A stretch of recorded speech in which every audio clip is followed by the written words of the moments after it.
E hoje eu quero chamar a atenção para um aspecto da lei que pouco é dito.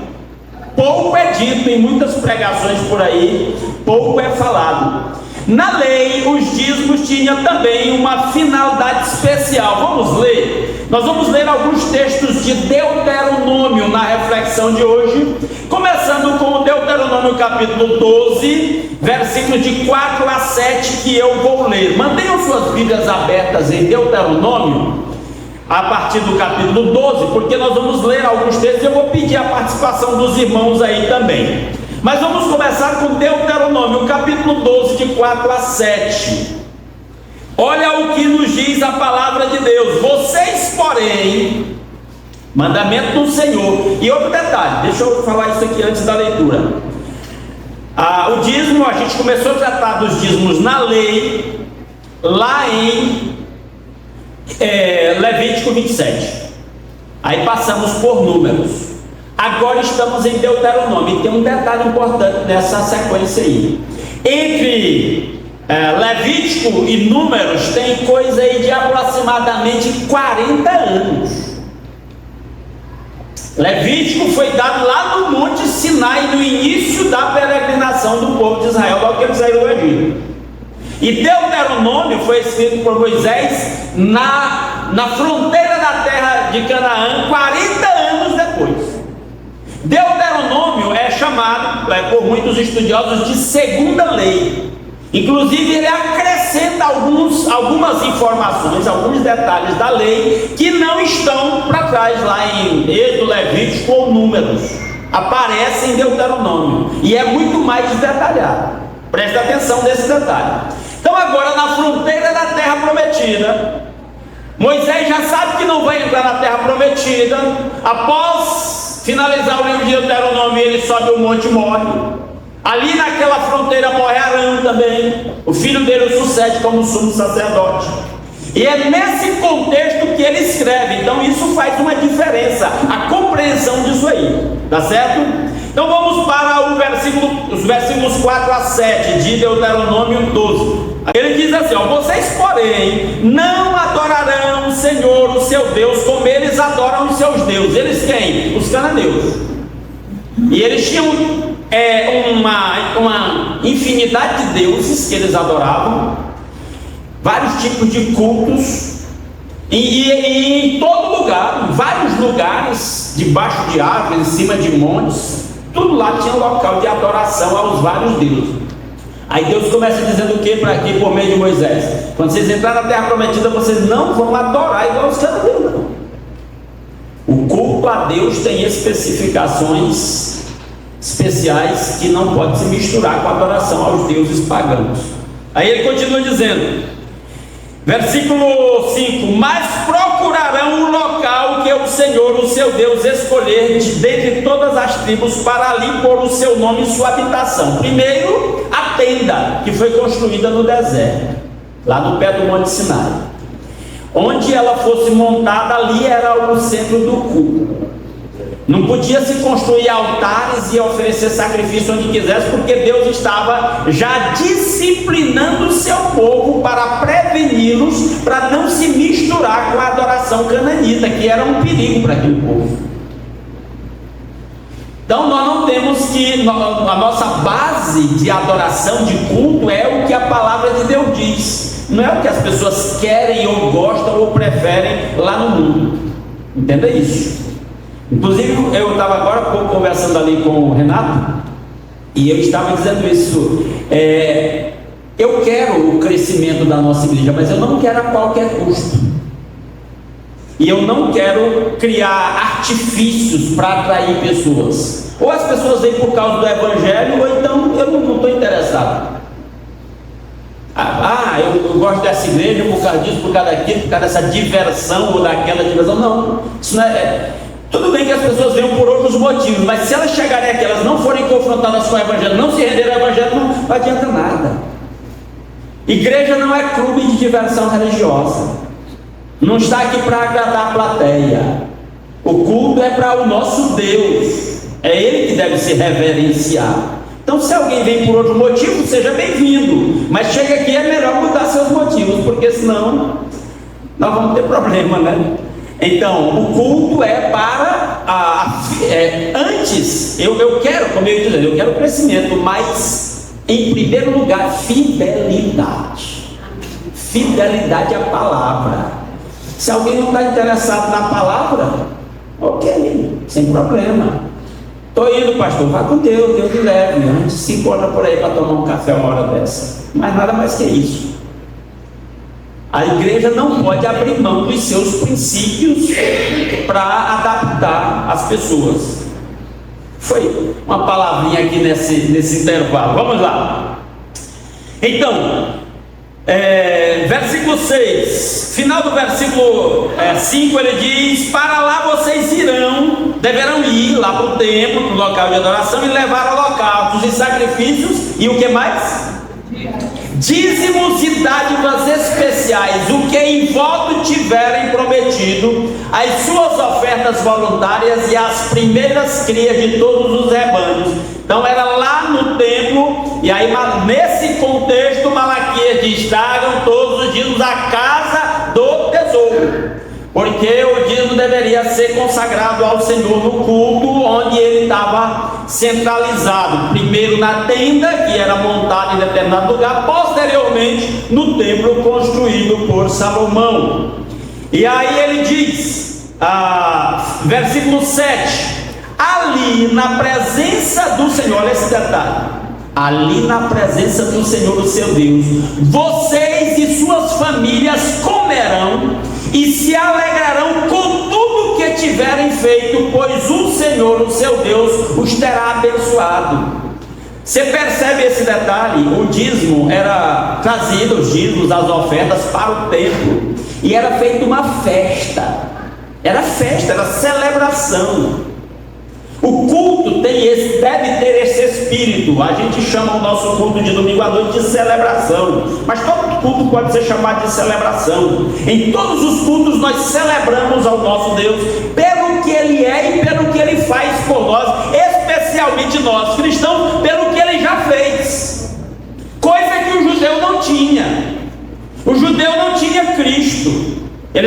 Jesus ainda não havia nascido. Eles não conheciam a história, os ensinos de Cristo, a vida de Cristo, a morte de Cristo, a sua ressurreição. Eles não conheciam o poder de Cristo que nós conhecemos.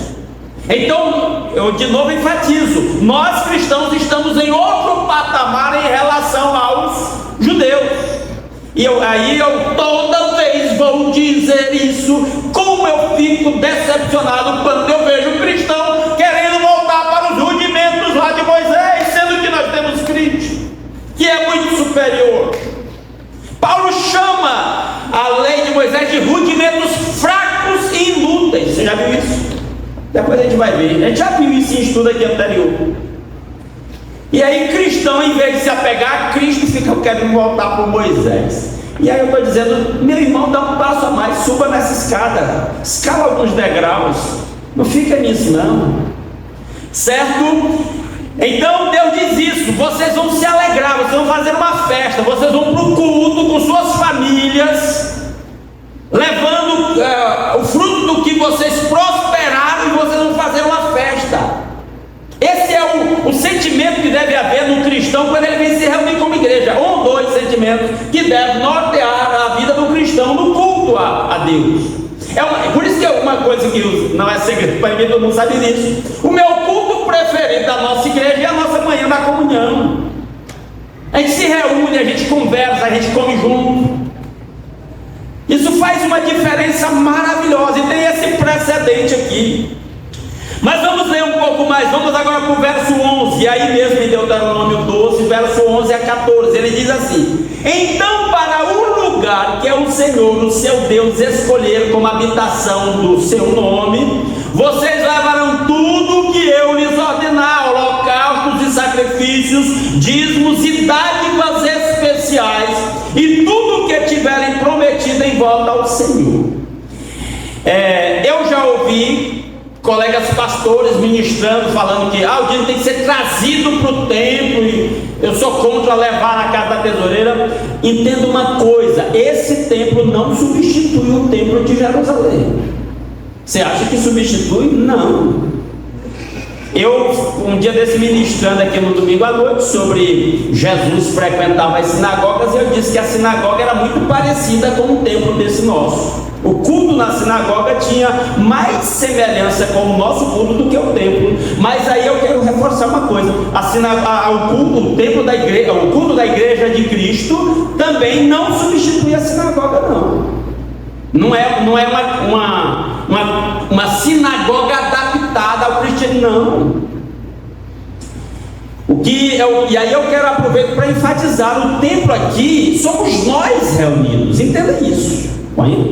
Pensa nisso. O templo somos nós reunidos. Se nós sairmos daqui e nos reunirmos naquela praça ou em qualquer outro lugar que não tiver 2 ou 3 reunidos em meu nome, ali eu estou no meio dele. Quando você reunir a sua família em casa que cultua o Senhor, ali está no templo do Senhor. Jesus está presente. Amém. Quando eu me reúno com a minha esposa toda noite antes de dormir, nós lemos a Bíblia e oramos juntos, ali estamos fazendo a sala da nossa casa o nosso templo. Entendeu? É bom que a gente entenda essas coisas para ir se libertando de certas amarras lá do Velho Testamento. Certo? Continuando. Então nós lemos o versículo 11, né? 12. Olha o espírito de festa no verso 12. Regozijem-se ali perante o Senhor, o seu Deus. Quem? Vocês, os seus filhos e filhas, seus servos e servas, e os levitas que vivem nas cidades de vocês, por não terem recebido terras nem propriedades. Chamam os levitas para participar da festa. Você está entendendo? É o crente, eu vou chamar de crente aqui nesse texto, é o crente, é a sua família, são os seus servos convidados, amigos, são os levitas, os responsáveis pelo culto, para fazer uma festa. Esse é um dos aspectos que eu queria destacar ainda aqui na lei. Tem mais um que eu vou falar daqui a pouco. Então, reúna para celebrar, para festejar. Trazer os dízimos, as ofertas, é uma maneira de expressar gratidão pela prosperidade que Deus lhe deu.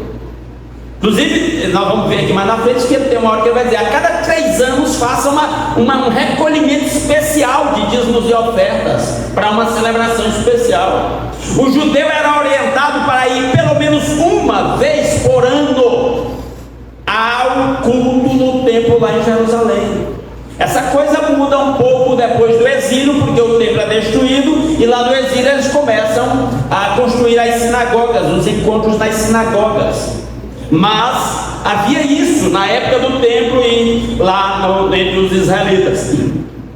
Versículo 13: tenha o cuidado de não sacrificar os seus holocaustos em qualquer lugar que lhes agrade. Por quê? Porque os cananeus faziam isso, e aí os cultos deles eram idolatria e orgias e uma série de abominação, e Deus não queria que o seu povo se misturasse com os cananeus no culto deles. Vou lhe dizer uma coisa, irmãos: tem cultos por aí ditos cristãos que não servem para um cristão verdadeiro. Se você quiser nomes, depois você me pergunta no particular, eu lhe digo. Versículo 14: ofereçam-nos somente no local que o Senhor escolher numa das suas tribos, e ali ponham em prática tudo o que eu lhes ordenar. O culto é conforme eu ordeno a vocês, não é do jeito que vocês querem.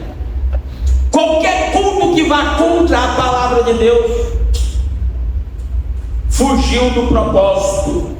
E muitos deixam de ser culto a Deus para ser diversão religiosa. Muitas igrejas se tornam clube de diversão religiosa.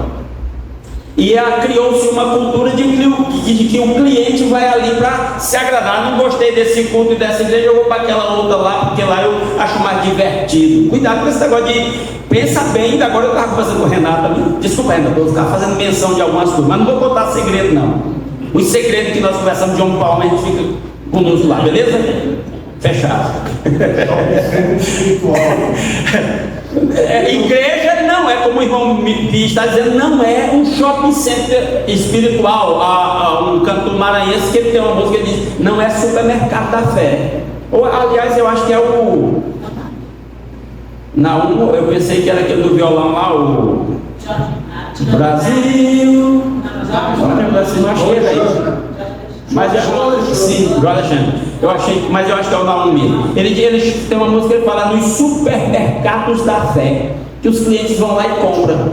Deixou de ser igreja, perdeu o propósito. Por quê? Porque fugiu da palavra. E aí está fazendo um espetáculo para agradar pessoas. Os irmãos têm me visto aqui durante esses 6 anos enfatizando a palavra. Isso aqui, lâmpada para os meus pés é a tua palavra e luz para o meu caminho. O cristão ele é guiado pela palavra e pelo Espírito. Romanos 8,14. Os que são guiados pelo Espírito de Deus, esses são filhos de Deus. Romanos 8,14, marca na sua Bíblia. Mas vamos ler mais aqui em Deuteronômio. Agora pula para o verso 17. Versículo 17, olha o que ele diz: vocês não poderão comer em suas próprias cidades o dízimo do cereal, do vinho novo e do azeite, nem a primeira cria dos seus rebanhos, nem o que em voto tiverem prometido, nem as suas ofertas voluntárias ou dádivas especiais. 2 coisas para destacar nesse versículo: você não come, não desfruta do seu dízimo do jeito que você quer lá, segundo a lei de Moisés, certo? E outro detalhe, você vê que não se trata só de dízimo, ele fala de muitos tipos de ofertas voluntárias, votos e outras que faziam parte desse conjunto todo da lei de Moisés lá, tá certo? Agora nós pulamos para ainda em Deuteronômio, nós estamos no capítulo 12, vamos para o capítulo 14, para anotar mais alguns detalhes. Capítulo 14, Deuteronômio, capítulo 14, versículos 22 em diante. Olha o que Moisés está orientando o povo na fronteira da terra de Canaã, na iminência da morte de Moisés. Na sequência eles iriam atravessar o Rio Jordão e invadir a terra prometida. Então isso aqui Moisés está fechando, encerrando o seu ministério com as últimas orientações, as mais atualizadas orientações ao povo de Deus. Verso 22, Deuteronômio 14, 22: separem o dízimo de tudo o que a terra produzir anualmente, comam o dízimo do cereal, do vinho novo e do azeite, e a primeira cria de todos os seus rebanhos, na presença do Senhor, o seu Deus, no local que ele escolher para a habitação do seu nome, para que ele aprendam a temer, temam a Deus, para que aprendam a temer sempre o Senhor, o seu Deus. O culto a Deus deve ser realizado com temor, com reverência. Eu tenho batido nessa tecla. A nossa atitude no culto mostra o respeito que nós temos pelo culto ao nosso Deus. A gente precisa ter esse entendimento de que a gente está aqui, estamos em nome de Jesus, na presença do nosso Deus em culto, e isso deve ser feito com decência e ordem, como Paulo diz lá em 1 Coríntios capítulo 14, verso, lá bem no finalzinho, versículo 42 e 43. Tudo seja feito com, falando do culto, tudo seja feito com decência e ordem. Você sabe esse versículo? 1 Coríntios 14, 40 e... deixa eu achar aqui, se alguém achar primeiro ler, me diga qual é a referência. O capítulo 14 todo de 1 Coríntios fala sobre o culto, normas, regras, ensinamentos sobre o culto. E no final do capítulo 14 ele diz assim, é o versículo 40. Mas tudo deve ser feito com decência e ordem. A gente volta para a lei de Moisés, que é uma sombra da lei de Cristo, é uma imagem, vamos dizer assim, da lei de Cristo. E aí o que ele diz aí no 14, eu li o 22, né? 23, deixa eu ver, 23. Coma o dízimo do cereal, do vinho novo e do azeite, a primeira cria de todos os seus rebanhos, na presença do Senhor, o seu Deus, e nós, na presença de Jesus Cristo, que diz que estaria onde 2 ou 3 se reunissem, para que aprendam a temer sempre o Senhor, seu Deus. Temer, reverência, ordem na presença do Senhor. Verso 24, eu vou ler até o versículo 29. Mas se o local for longe demais, tá bom. O templo é em Jerusalém, você mora lá em Dan, no extremo norte. Ou você mora lá no outro extremo sul, que eu nesse momento não me lembro nem quem era que morava lá. Ele disse: se o local for longe demais e vocês tiverem sido abençoados pelo Senhor, o seu Deus, e não puderem carregar o dízimo, a colheita foi farta, os rebanhos produziu muito, é coisa demais, não dá para levar. No dia que você recebeu um salário que é tanto que não dá para trazer um envelopezinho desse, o que você faz? Aí ele está dizendo aqui, desculpem, escapuliu, é lei de Moisés ainda. O seu Deus, e não puderem carregar o dízimo, pois o local é escolhido pelo Senhor para ali pôr o seu nome, é longe demais, o que você faz? Verso 25: troquem o dízimo por prata e levem a prata ao local que o Senhor, o seu Deus, tiver escolhido. Venda a produção, a parte do dízimo, e traz o dinheiro. Verso 26: com prata comprem o que quiserem. Isso aqui foi que abriu aquele precedente para aqueles cambistas que negociavam lá no templo, que infelizmente virou comércio, deturparam essa lei. Era algo útil, ponha isso na cabeça. O judeu morava entre os romanos, o dinheiro dele era dinheiro romano. No templo não aceitava dinheiro romano, tinha que ser dinheiro judaico. Então cambistas eram pessoas que trocavam dinheiro para torná-lo adequado para a oferta. E aí detalhe, a pessoa não dava para trazer as ovelhas de lá, os bois de lá, ia dar muito trabalho, vendia os bois de ovelha, chegava aqui e comprar. E aí os caras começaram a explorar, superfaturar o preço, cobrar taxa exorbitante de câmbio. Virou uma bagunça. Aí Jesus, o que fez?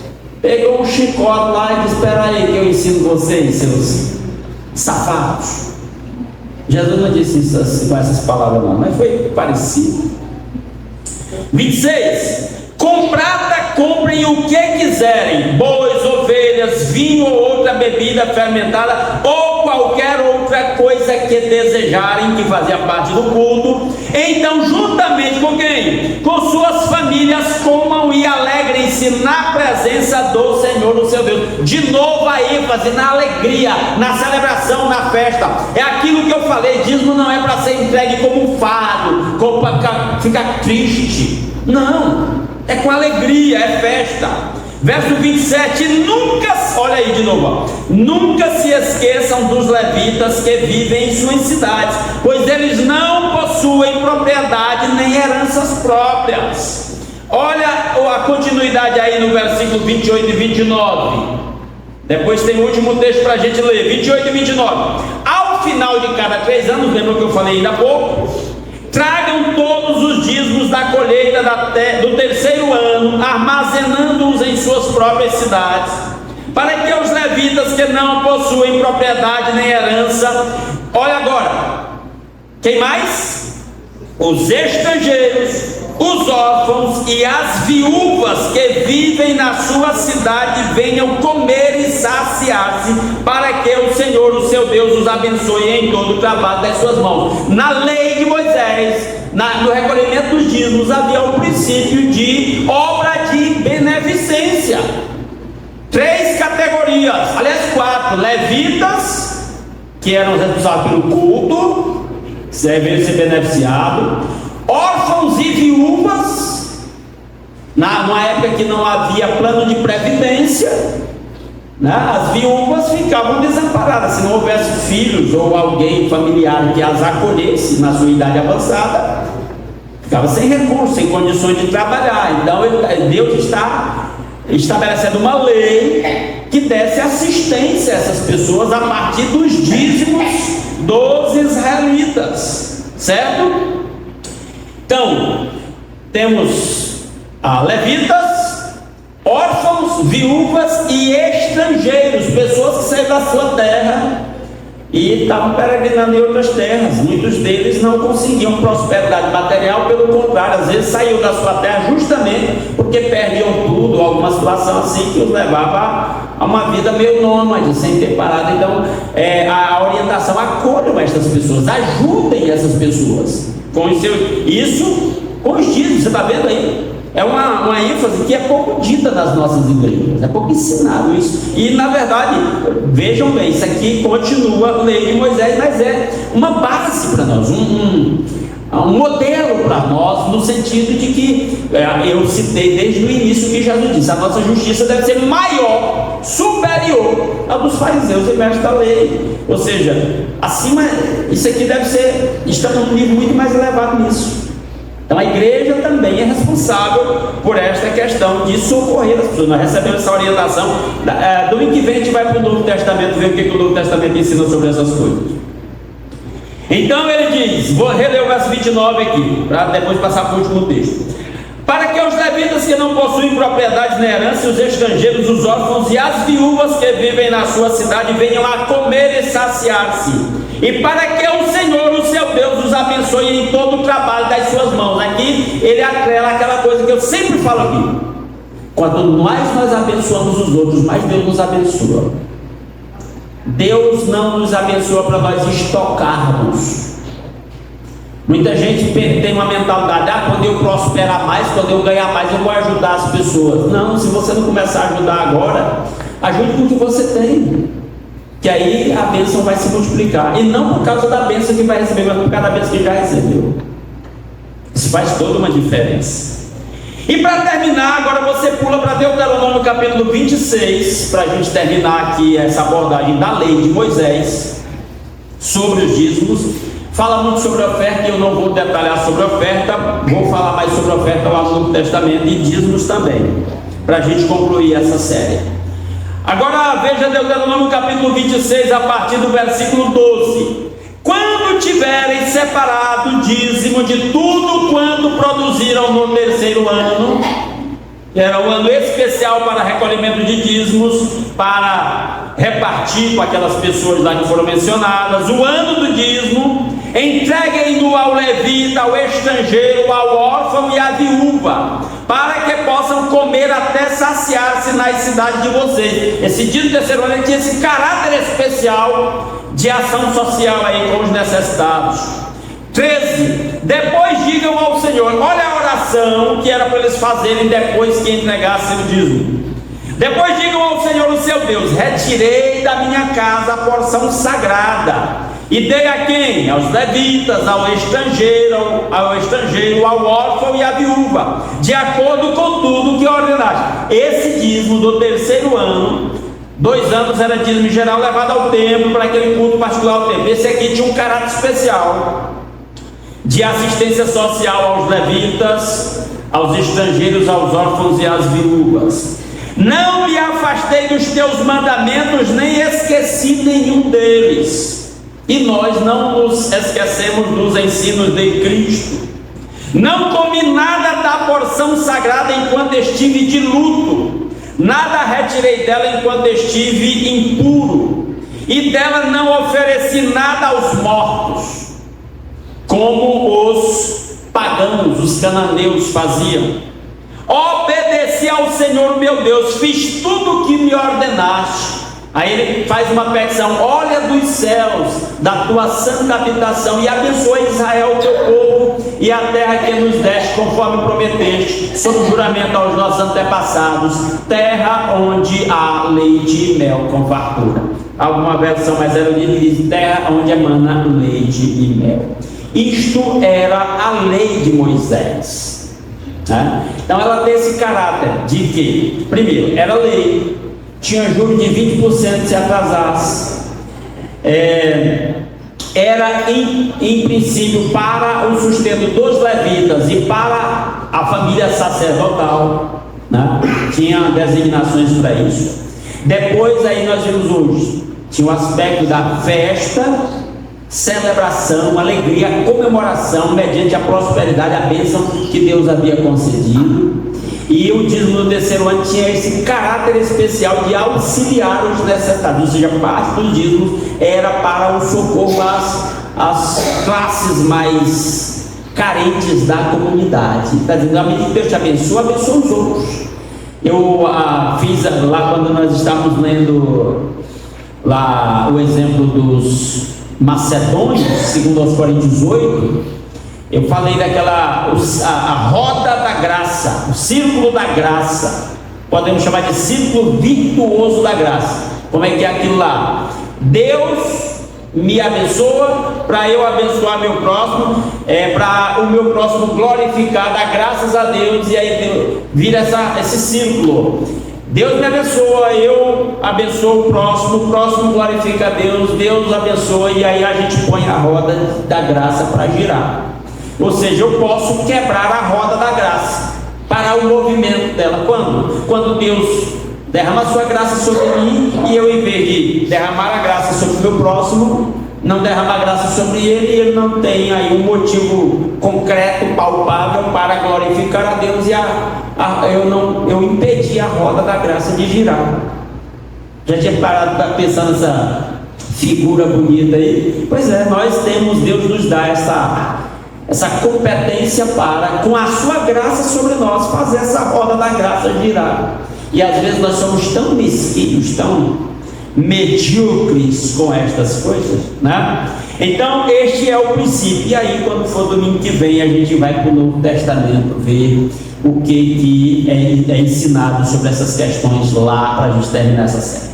Amém, povo de Deus?